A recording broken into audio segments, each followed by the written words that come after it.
mengine. Kama ungekuwa unashauri ni hatua zipi za msingi serikali na taasisi zinapaswa kuchukua ili kuanza au kuimarisha matumizi ya GIS katika misitu? Karibu sana. Kama ningekuwa mshauri, ningependekeza hatua zifuatazo. Ya kwanza, kuwa na mfumo wa data ambao tunaita data infrastructure. Hii inatusaidia kuwa na data za msitu kuanzia, kama ni data za mwezi, kuanzia siku ya kwanza mpaka ya 30, ambavyo inaweza kusaidia mabadiliko, kuona yale mabadiliko madogo madogo ambayo yanatokea katika misitu. Hii itasaidia sana katika ufuatiliaji mzuri wa mazingira, msitu. Pia uwekezaji katika teknolojia. Kwenye uwekezaji katika teknolojia hapa tunaongelea vifaa ambavyo vinatumika kupata hizi data. Kwa mfano kuna drones ambazo zinatusaidia kupata image kama ni Sentinel au Landsat. Pia kuna GPS ambazo zinaweza kujua katika kuweka location. Sasa unahitaji kupata ile eneo exactly la vikindu. Sawa, GPS nyingine zinaweza zikakupa eneo specific, lakini ukiwa na vile vifaa ambavyo ni vizuri vinaweza kukupa exact location, labda imeanzia hapa inaenda hapa bila zile GPS points kuruka. Kwa hiyo tunatakiwa tuwekeze katika teknolojia ya vifaa. 3, mafunzo kwa wataalamu. Hii inamaanisha kuwa na wale spatial data analyst. Inatakiwa kuwe na wale well trained spatial data analyst ambaye anaweza kudetect even small changes, akiona kwenye zile data ambazo amezikusanya au katika picha anaweza kudetect small changes ambazo zinaweza kutokea even kwa wiki 2. Anaweza kujua hapa changes zimetokea, hii hapa imesababishwa na hivi hapa, au afya ya msitu imepungua hapa kwa sababu ya hiki hapa kitu fulani. Kwa hiyo hii haiwezi ikawa ina mtu yoyote anaweza kuitambua, ila wale spatial data analyst wale ambao wamebobea kwenye masuala ya GIS na remote sensing wanaweza kudetect hizo small changes na kujua tatizo ni nini na kupata solution. 3, pia anaweza kusema ushirikishwaji wa jamii katika kuwapa taarifa wananchi juu ya hali ya misitu. Sometimes wananchi au unaweza kusema jamii wanajua tu kuna msitu, lakini hawajui hali ya msitu yao ikoje, na ndio maana inapelekea hata wengine kuengage na maeneo ya misitu. Lakini ukiwaambia kama hali yetu ya msitu sasa hivi inaelekea pabaya, labda msitu wetu afya hakuna kwa sababu labda activities zinazoingiliana, activities za kibinadamu pamoja na za misitu, kwa hiyo zinavyoingiliana inapelekea kuwa na mabadiliko. Lakini ukiwaelimisha labda eneo hili sawa hakuna miti, lakini ni eneo la msitu, wewe hustahili kuja kuanzisha makazi. Kwa akiwa na huo uelewa kwamba maeneo hili ni la misitu, hivyo akiwa na huo uelewa itasaidia kuondoa zile interactive activities za misitu pamoja na binadamu, ambapo msitu unaweza ukawa unaendelea kwa namna moja ama nyingine. Pia naweza nikapendekeza pia kuwe na ufuatiliaji endelevu ambao tunaita continuous monitoring.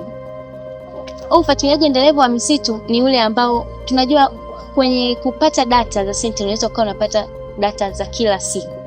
Ukiwa na data za kila siku inaweza kukusaidia hata kutambua zile forest fire ambazo zinatokea tu ghafla. Kwa mfano ukiwa unachukua data labda kila mwezi, kwa mwezi wa kwanza, mwezi wa pili, mwezi wa tatu, hiyo sio sahihi. Lakini ukiwa unachukua zile data za kila siku inaweza kukusaidia kujua hapa kuna mabadiliko. Hapa sehemu hii hapa miti hii ni mikavu sana, au amount ya temperature ambayo ipo kwenye eneo hili la msitu itapelekea forest fire kuibuka. Kwa kuwa na ule uchukuaji wa data mara nyingi itasaidia sana kupata information ambazo zinaweza kuepusha activities ambazo zitauaffect msitu. Pia naweza ngasema uundaji wa sera na miongozo. Hii inamaanisha kuweka kanuni, sheria na taratibu rasmi ambazo zinaweza zikasaidia jinsi GIS na remote sensing ambazo zinaweza kuprotect msitu wetu. Kwa mfano kulikuwa kuna sheria labda ya kutokukata miti, au kata mti ulipokata panda mwingine. Hii hapa itasaidia sana katika kuweka ile constant ya miti kutokupungua. Hiyo ni sera pia.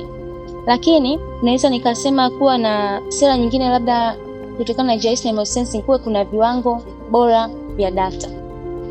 Sio kila data zinakupa kitu ambacho unakitaka. Kuna data nyingine zinakuja na taarifa nusu, na ndio maana kuna point ya nyuma nilisema kuwekeza kwenye teknolojia. Unakuta umepata ndio data ambao unakuta ni image ya vikindu, lakini hiyo image ilikuwa ina noise. Nikisema noise namaanisha kuwa kuna uchafu mwingi kama mawingu nini. Hiyo inasaidia kuto kupata ile information yenyewe. Unaweza ukaona wingu ila wewe pale kwenye kuinterpret kama msitu. Kwa hiyo ukiwa na viwango bora vya data inaweza kusaidia kabisa hii image, mawingu yale yakawa yameondoka kabisa, ukayaondoa na ukapata taarifa kabisa muhimu. Pia naweza nikasema ni matumizi ya teknolojia. Watu kwa mfano unaweza ukaweka sera labda kwenye kutumia ni software fulani ambayo ni specifically kwenye matumizi ya msitu. Naweza nikasema labda ArcGIS. ArcGIS ni software nzuri sana ambazo inaweza kukusaidia wewe kujua forest change, si ndio? Unaweza ukapata ukajua kabisa hapa forest change yangu imebadilika kwa kiwango kipi? Je, imebadilika from wapi to wapi? ArcGIS labda inaweza kukusaidia kutambua hapa imebadilika from forest to bareland, au from forest to water, from forest to something. Hiyo ArcGIS, kupitia maarifa ya ArcGIS inaweza kusaidia kabisa kujua msitu wetu umebadilika hapa, umeenda kwenye nini. Kwa hizo ni sera mbalimbali. Naweza kusema hivyo pia. Asante Adija kwa point yako nzuri. Sasa point yako ulizo kazania teknolojia na data. Dunia yetu inaenda kwa kasi na teknolojia inakuwa, na naamini sasa katika mambo kama ya kimazingira, sisi kama vijana tunapaswa kufahamu ni kwa namna gani tunaweza kutumia teknolojia ili kuweza kuvuna data muhimu sana kama kwenye utunzaji wa misitu.